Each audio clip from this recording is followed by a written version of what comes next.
Scott, in your email, you said that any suggestions would be appreciated, so I thought I'd make you a quick video here, because the title of your email was an object ordering problem, but that really has nothing to do with the problem.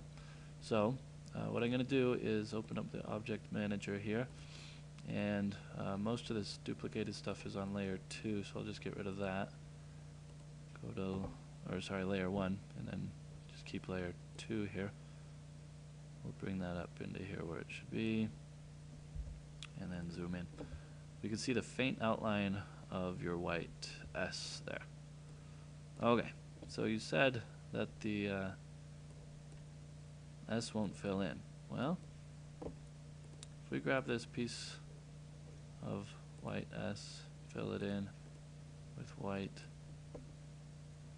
it's definitely got troubles, right? Let's zoom in. See how there's a gap here and a gap there? Well, it's hard to fill in an object when it's not a closed object. Second thing is, if we break this apart, it's actually 27 different objects. Okay? What I did to fix it rather easily was I took the Smart Fill, and if you click in here, you'll see that it fills in everything. Well, that's not what we want, so we'll undo that. We'll just go in here, we'll draw a line, kind of connect the dots where it's not closed, just so that these are overlapping. As long as it's overlapping, Smart Fill is smart enough to give us a closed shape. So we'll just fill in wherever these gaps are. Hopefully that's all of them. Take Smart Fill now, try it again. There we go. So now we've got a filled in object. Then we can go ahead and delete all the ones that we had before. So that's the fastest, easiest way of doing it, I think. We could do the same thing down here. Go and find any of the, well, let's first fill it in, see what happens. Nope, fills in everything, which is not what we want. So let's see where there's an opening. There's one there. Drawing a line. Try to fill it in again. Oh, try again. Looks like there's one behind that, but we'll make our own. There's another one. Downside of doing this is, if we look at our object, it's really not very clean. Have to go in and erase a lot of these pieces to get it to look the way that we want it to, which is okay. It doesn't take too much work, but to go in and delete some of these nodes, clean it up. That's one way you could do that. So then you're able to fill that in white and fill that in white. So it really had nothing to do with object ordering, more to do with the objects that you had aren't set up to do what you're asking it to do. You'd probably assume that most of these are lines, which they really aren't. I mean, we can drag this apart here and drag this apart here, those nodes. So you can see it's more like at one time it was a line, but then it had an outline, and then that outline was converted to curves, would be my assumption. Anyway, that's not the problem that I have, really. Next thing I see is this line is really thin here, a bit thicker here, thin down here at the bottom, thicker at the top. So the lines aren't parallel, and they're not really a consistent thickness, which I would assume that they should be. Same thing with the white outline to the blue. It's just not very consistent and not parallel. So what I wanted to do is find an original logo that we could work off of to see if we could make this right. So I'm just going to open up the web connector, and go to Bing and search for Skelly logo. Hit enter, we'll see what pops up here. Just want to search for images. A couple different images here. Let's take a look at this one. Just gonna drag and drop a full-size image over, and then we can go ahead and dock that and go from there. Okay. Yours was about 7.5 inches tall, so I'm just gonna make mine roughly the same size. And we can easily do that with a macro. I'm gonna click here and here, shift select, run auto size, which is the macro. Delete the line, I'm gonna straighten that line vertically and apply. So now we've got our logo about the same as what yours was. So I just want to trace the S. That's what I want to start by doing. So I'll go to wireframe mode, zoom in here, and I'm going to use the polyline, which in update 3 of X6 now allows for curves, which is kind of fun. So I'm just going to start drawing this and holding down Alt. Sorry, they're arcs, not curves. Holding down Alt creates that arc.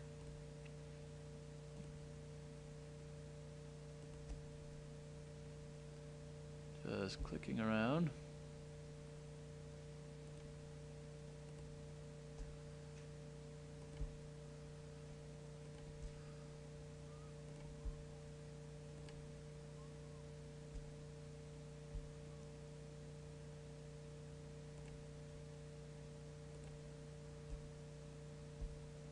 And then we'll click to finish it. Okay, so we got the top done. Scroll down to the bottom area here, and we'll do the same thing. Just click here, hold down Control to go straight across. Start with a straight line segment.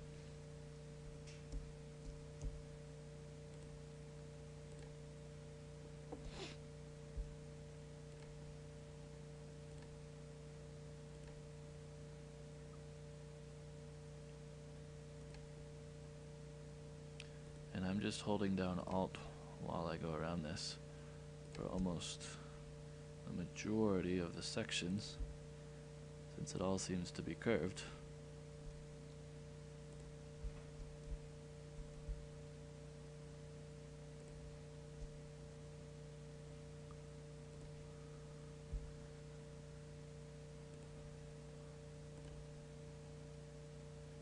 And close edit. So that's a much cleaner design than what we were doing before. And if we need to, I mean, we can go in and edit some of this. Take out some of these nodes. Bend these around a little bit nicer. Tell the dog to I don't know why it is they have to bark whenever there's a car that honks its horn. Alright, so we've got our S. Next thing I want to do, let's go back to enhanced mode. Let me bring this out like that. And then let's make our, let's make our square. Rotate it 45 degrees. And then we're going to size that to 7.5 like the other one was.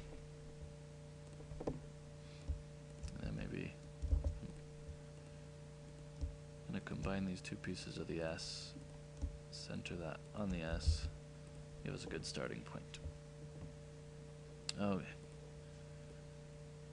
So comparing these two side by side, what I'm going to do is I'm just going to contour to get this inside line. I don't know, 1/4 inch to the inside.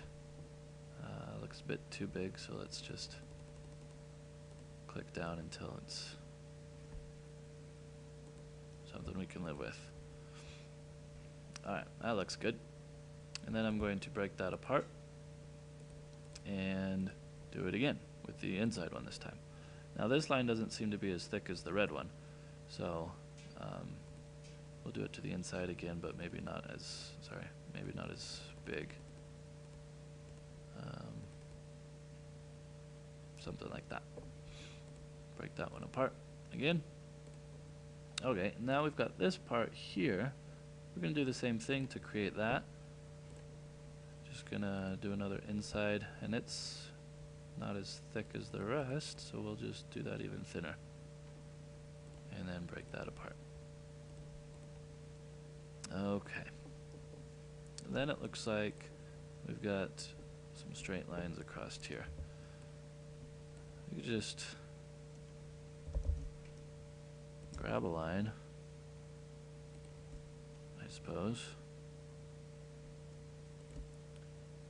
Same thing here. That one's a little bit too high up, so we'll just nudge it down a little bit.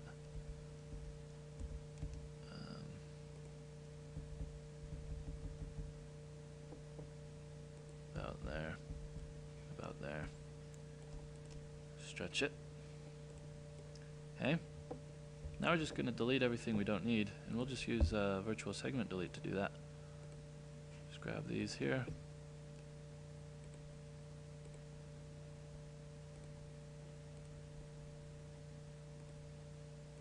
Oops, clicked the wrong one. Okay. Now, I mentioned before that you can't fill an object really if it's not closed. This is just a line, and this is a line, and then we've got these pieces here. With virtual segment delete, you can hold down Shift, drag around that, and that's going to close that object for you, which is really fun. So now we can fill that in with white. We can fill this in with white. We can fill in our background here with a blue. Fill this one in with a white. And we can fill in the outside one with the red. Hey, now here's the object ordering. We'll go back to the object manager. And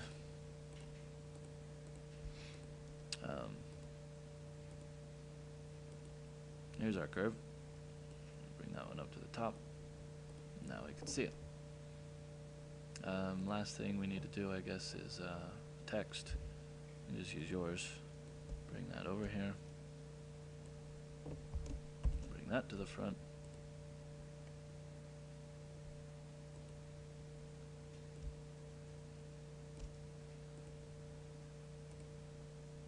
It's actually a little, looks like a little bit different font, but that's okay.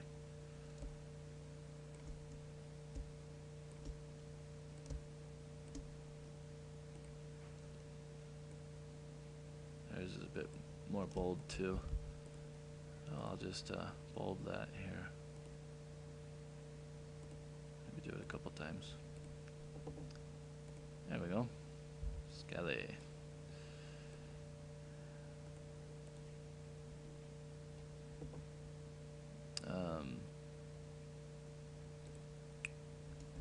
Might need to bring this in just a little bit from the edge there. A couple ways you could do that, but just for fun I'm gonna use the smear tool.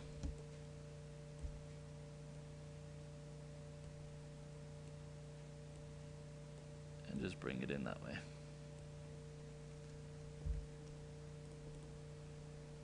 There we go. That was not so close.